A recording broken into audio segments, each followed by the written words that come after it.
Hello दोस्तों, welcome to Safdev education academy by dear sir.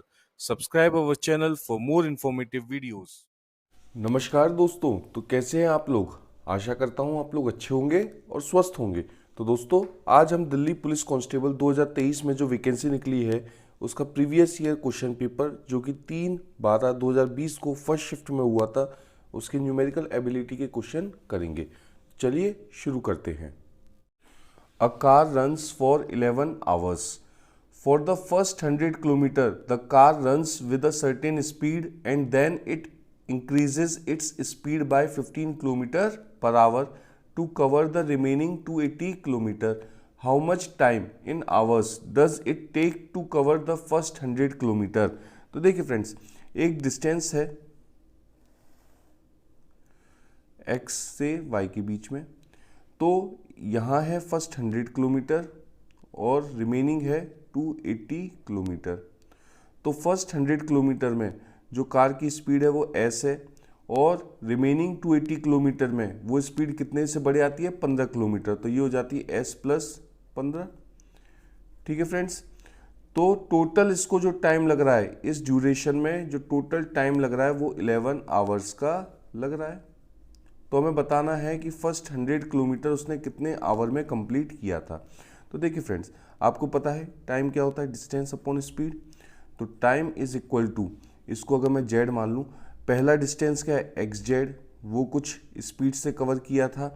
दूसरा distance क्या है जेड वाई, वो कुछ स्पीड से कवर किया था और इसको टोटल टाइम लगा था 11 आवर्स का। तो 11 is equal to 100 upon S plus 280 upon S plus 15।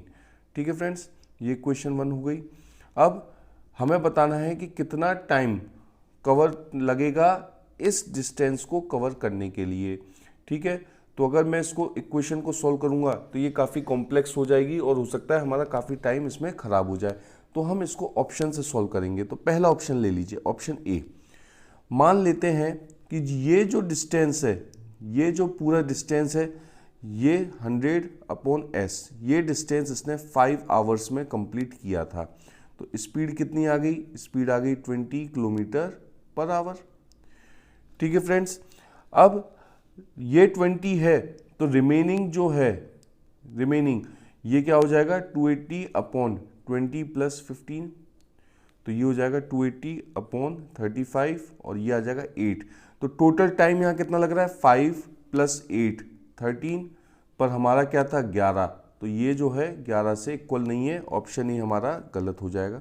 Option B की बात करें तो ऑप्शन बी कितना टाइम दे रखा है 7 आवर, मतलब 100 अपॉन एस, ये जो डिस्टेंस है इस स्पीड पे कितने आवर में कंप्लीट करने की कह रहा है 7 आवर में कंप्लीट करने की कह रहा है। तो स्पीड क्या आ जाएगी 100/7 आ जाएगी।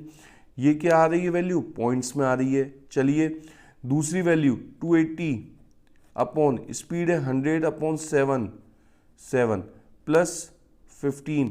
तो ये क्या हो जाएगा, ये हो जाएगा 280 अपॉन 100 प्लस 105 इंटू 7। ये हो जाएगा 280 इंटू 7 डिवाइड बाई 205 और ये आ जाएगा आपकी वैल्यू 9.56। तो 9.56 प्लस 7, तो ये भी 11 के बराबर नहीं है। ऑप्शन बी भी हमारा गलत हो जाएगा। ऑप्शन सी की बात करें तो ये कह रहा है कि 100 अपॉन एस कितने आवर में 3 आवर में। तो एस क्या हो गया, ये हो गया 100 अपॉन 3। तो दूसरी वैल्यू क्या थी 280 अपॉन 100 अपॉन 3 प्लस 15। तो ये हो गई 280 अपॉन, ये हो गई 45 145 इंटू 3। तो ये भी वैल्यू क्या है पॉइंट में आएगी। तो ये भी वैल्यू क्या हो गई मेरी गलत हो गई। ऑप्शन डी की बात करते हैं। ये कह रहा है कि 100 अपॉन स्पीड ये 4 आवर में कंप्लीट करेगा। तो स्पीड कितने हो गई, स्पीड हो गई 25 किलोमीटर पर आवर। और दूसरी वैल्यू क्या है 280 अपॉन 25 प्लस 15। तो ये हो गई आपकी 280 अपॉन 40 और ये हो गई आपकी 7 प्लस 4 ये होता है 11 और यहाँ क्या दे रखा था 11। तो 11 बराबर 11, ऑप्शन डी हमारा सही होगा। तो फर्स्ट जो 100 किलोमीटर है एस स्पीड से, वो कितने आवर में कंप्लीट करेगा? वो 4 आवर में कंप्लीट करेगा। What will be the amount after 2 years if a sum of rupees 2200 is invested at 12% per annum compound interest compounded half yearly? तो देखिए फ्रेंड्स, आपको पता है आपको निकालना क्या है, अमाउंट निकालना है।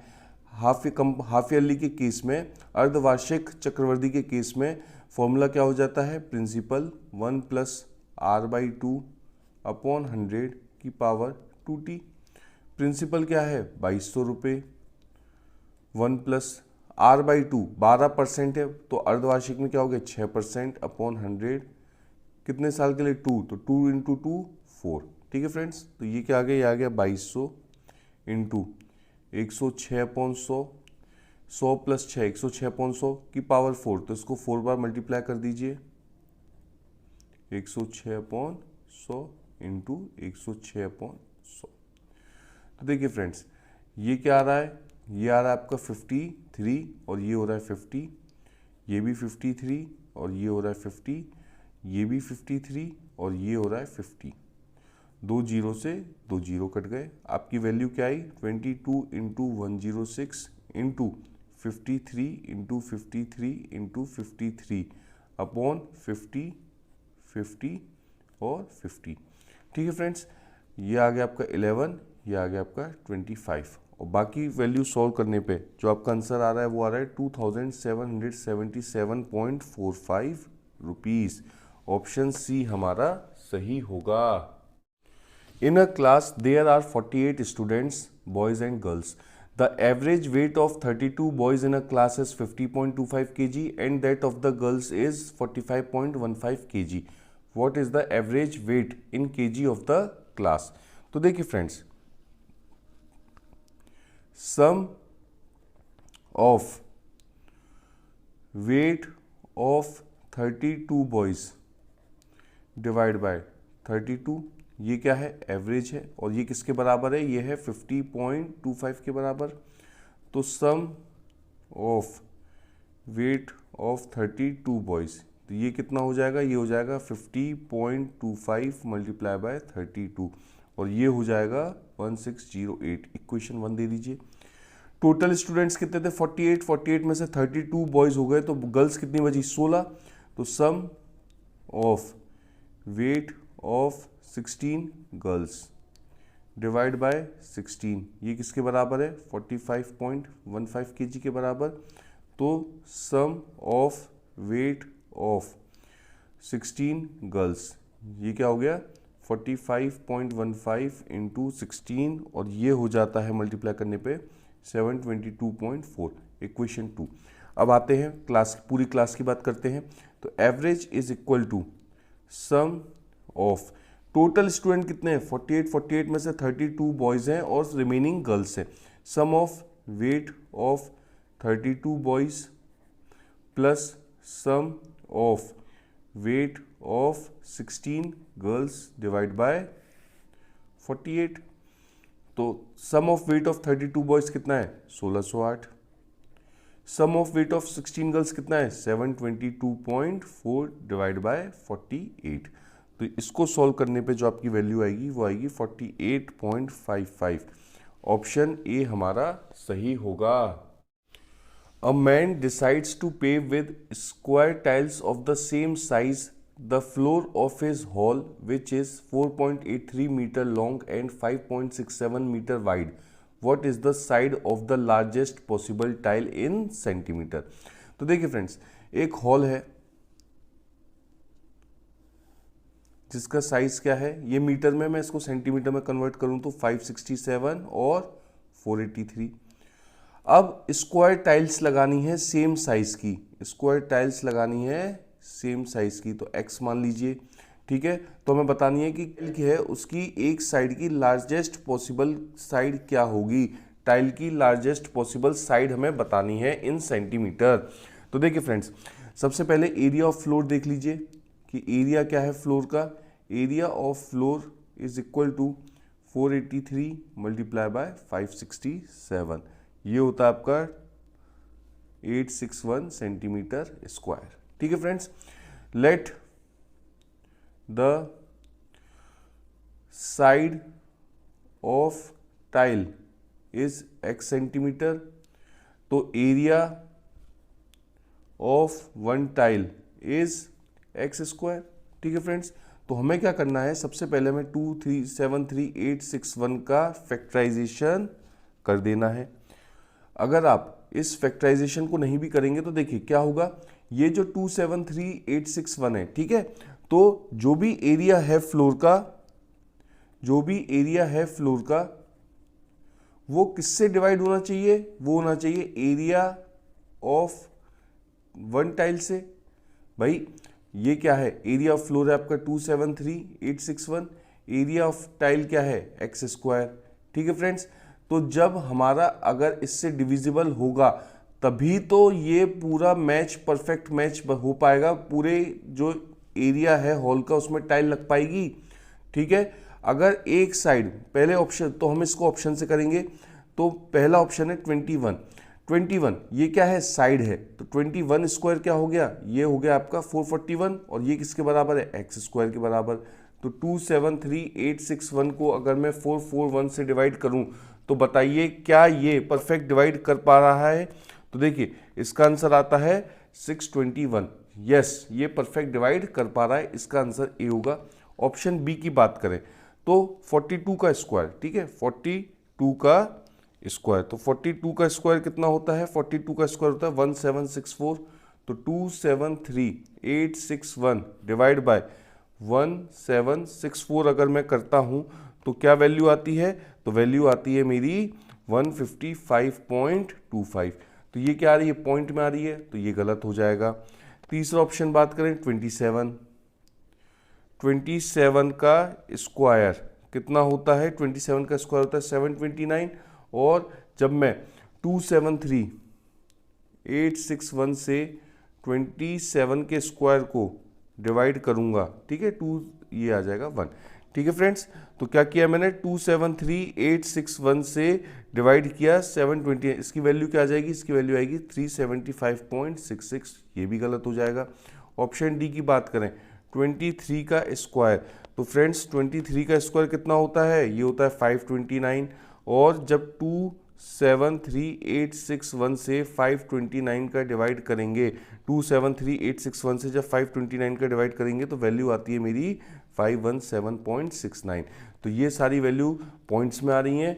तो हमारा 21 साइड है लार्ज टाइल की, ठीक है, लार्जेस्ट पॉसिबल साइड क्या होगी 21, ठीक है, और इसकी वैल्यू क्या आ रही है डिवाइड करने पे 621। तो यही एक परफेक्ट डिवीजन हो रहा है, इसका आंसर ए होगा।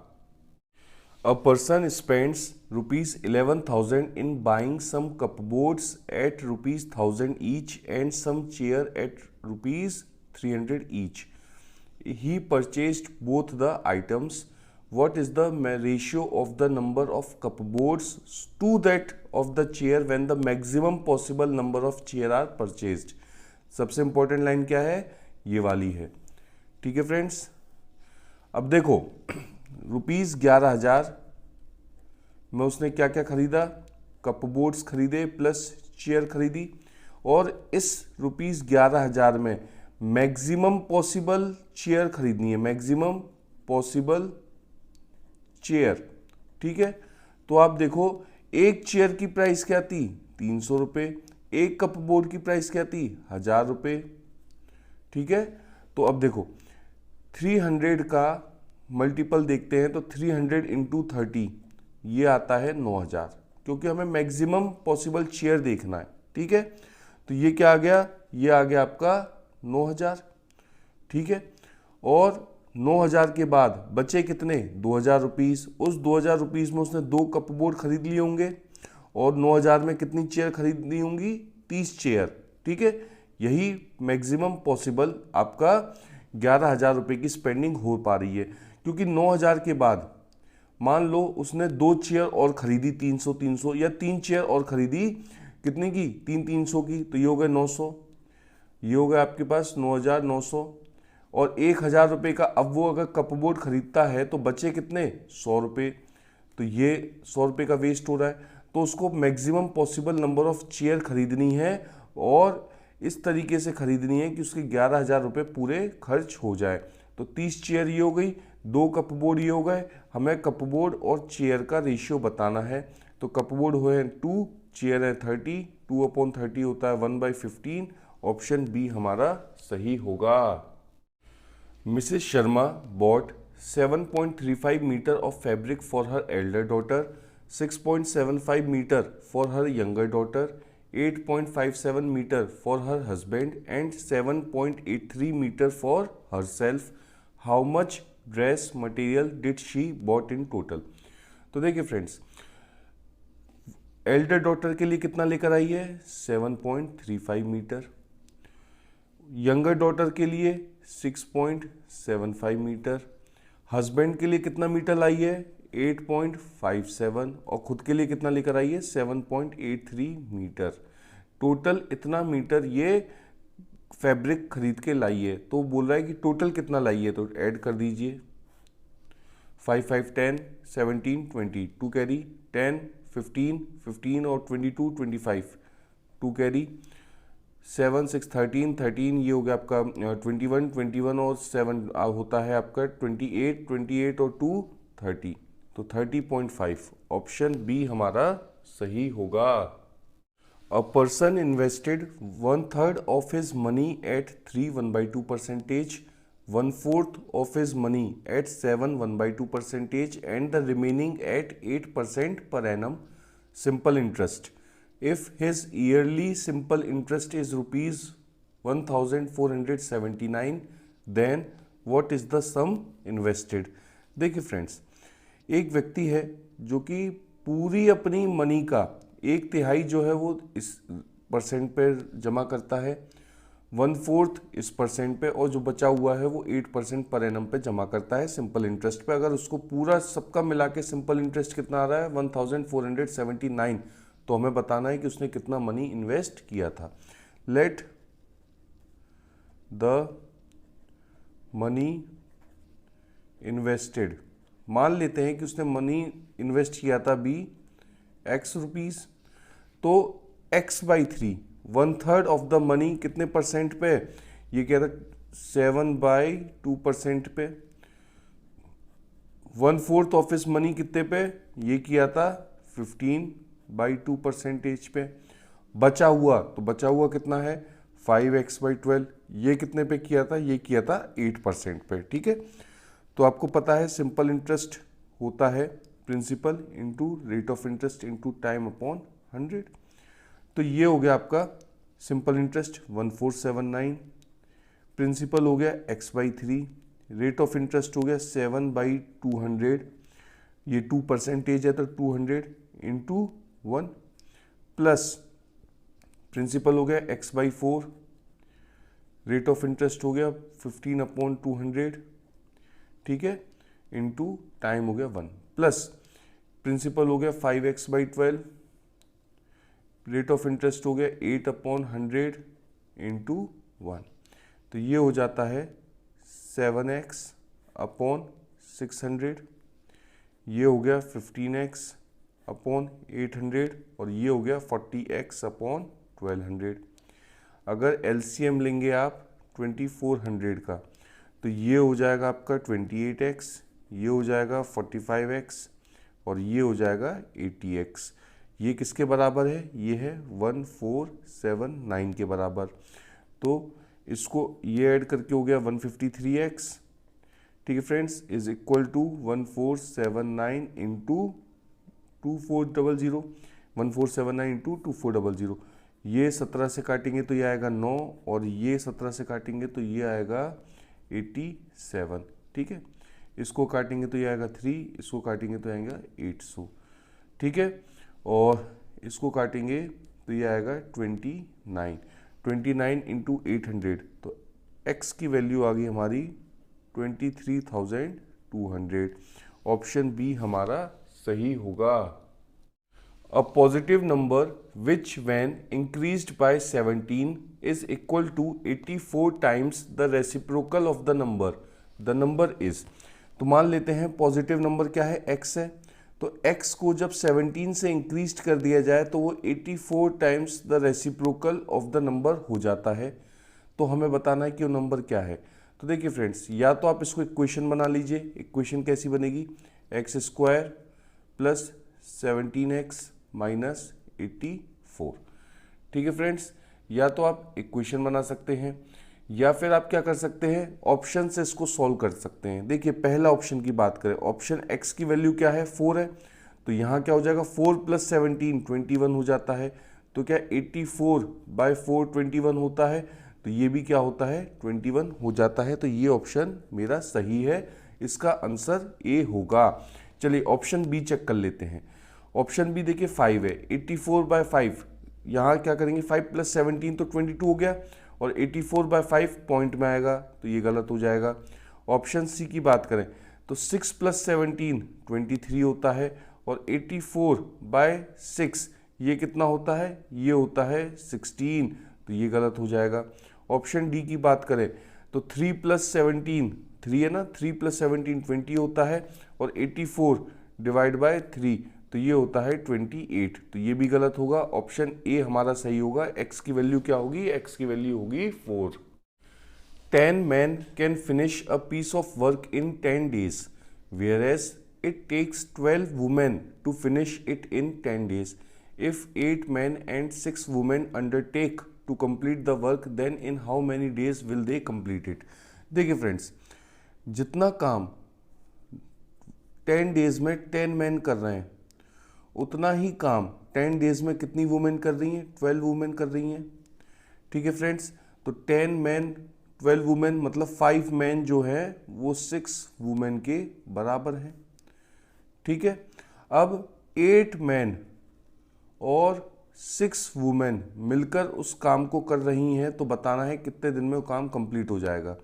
तो देखिए 6 वुमेन किसके बराबर है, 5 मैन, तो मैं 8 मैन प्लस 5 मैन लिख सकता हूँ, ये टोटल हो जाता है 13 मैन। ठीक है, तो 10 मैन अगर किसी कार्य को 10 डेज में कंप्लीट करते हैं, तो हमें बताना है 13 मैन उस काम को कितने डेज में कंप्लीट करेंगे, x डेज में। ठीक है, तो x क्या आ गया, x आ गया आपका 10 इंटू 10 डिवाइड बाई 13, ये आ गया 100/13, और ये आ गया 7 9 बाय 13। ऑप्शन डी हमारा सही होगा। There are 200 questions in an competitive examination. Savita answered 70% of the first 150 questions correctly. What percentage of the other 50 questions should she answer correctly for her grade in the entire exam to be 60%? तो देखिए friends, कितने question उसने correct बताए थे 150 question में, 70% of 150 questions. ठीक है, तो 70% ऑफ 150 क्या होता है, 70/100 इंटू 150।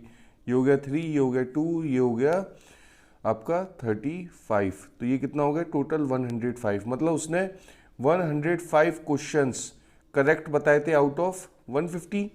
उसको कितना परसेंट चाहिए, उसको 60% चाहिए ऑफ 200।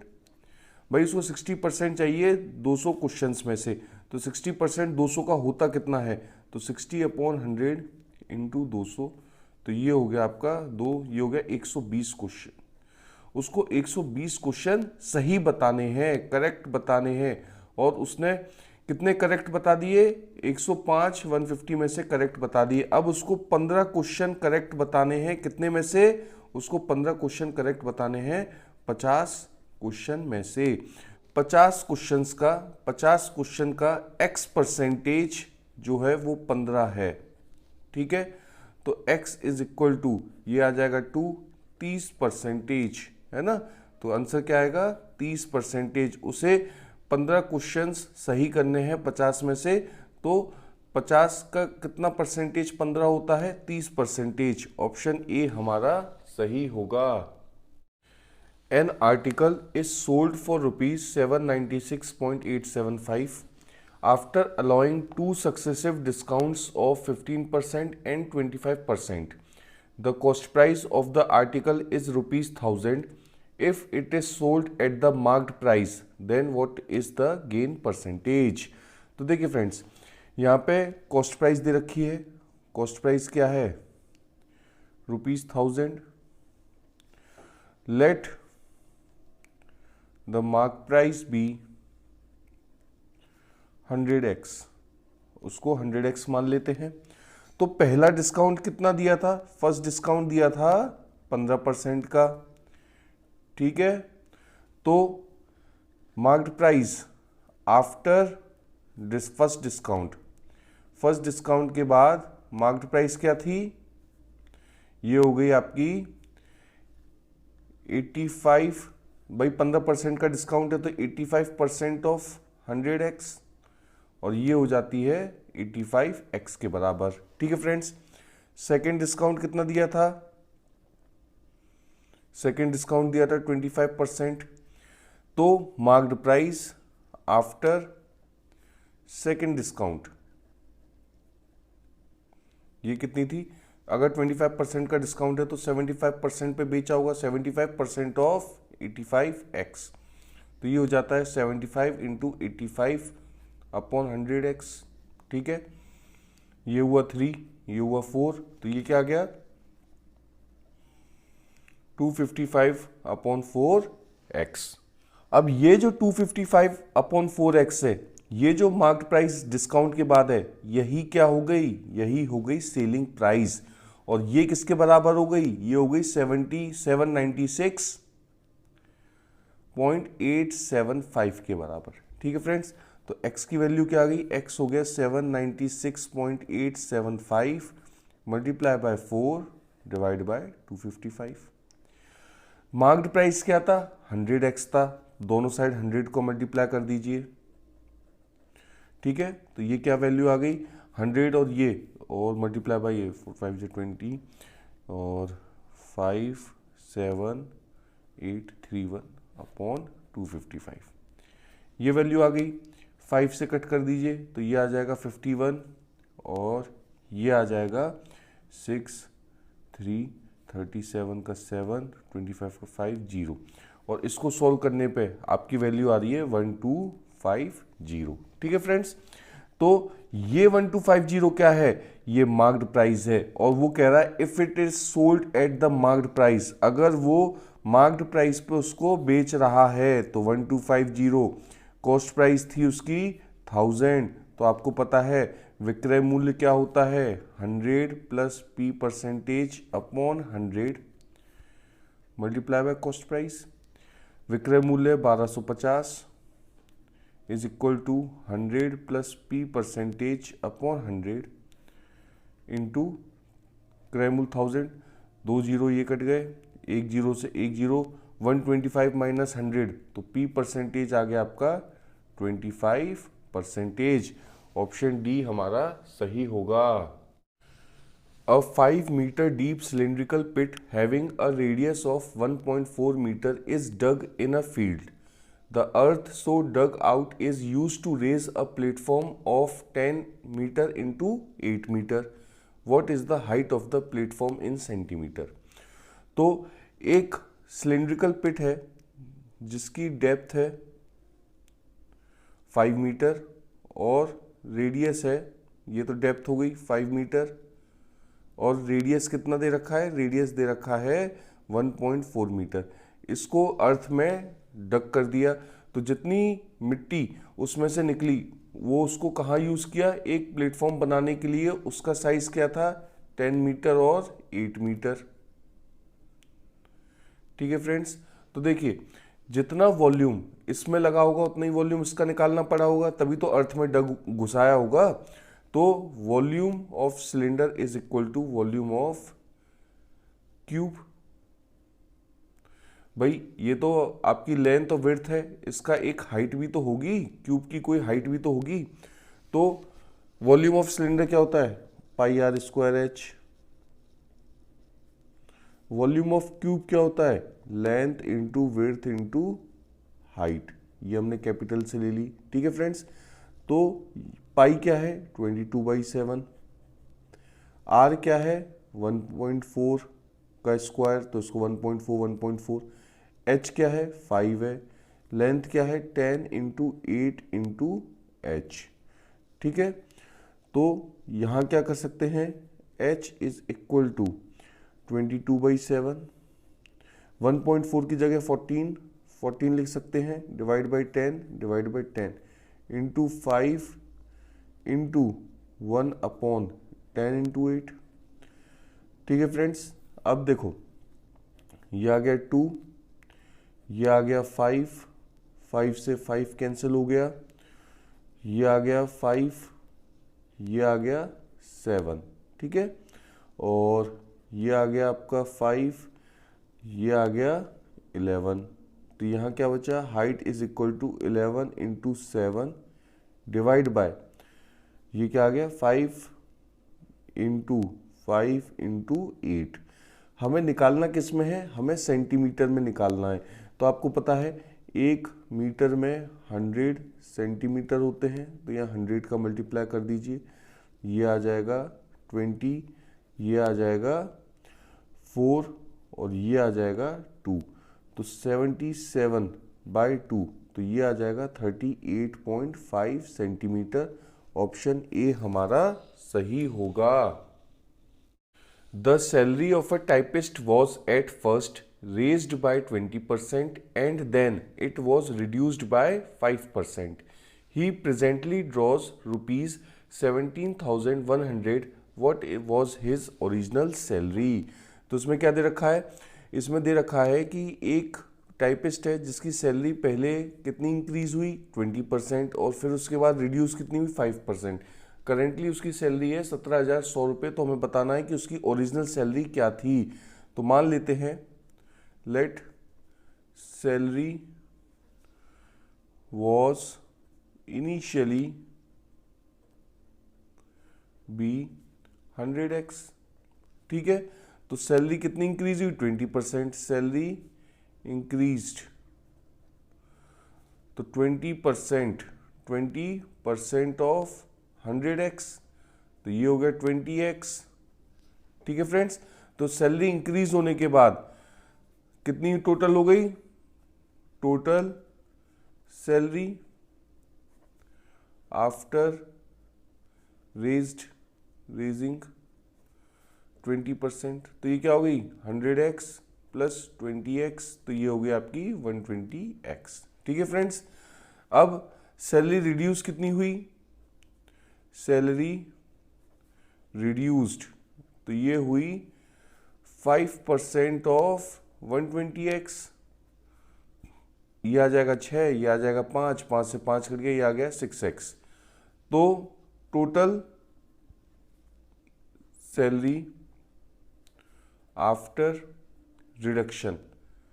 रिडक्शन के बाद टोटल सैलरी क्या हुई 120x माइनस 6x, तो ये होगी 114x। अब ये जो 114x है ये किसके बराबर है, ये 17,100 के बराबर है।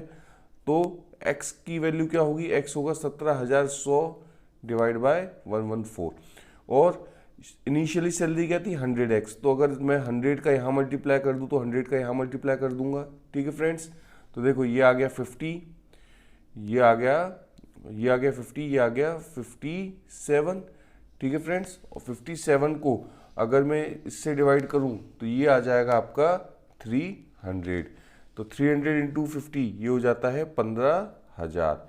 तो 100x जो हमारी इनिशियली सैलरी थी 100x, वो किसके बराबर है, वो है 15,000। 15,000 का मतलब ऑप्शन डी हमारा सही होगा। The length of the minute hand of a clock is 10.5 centimeter.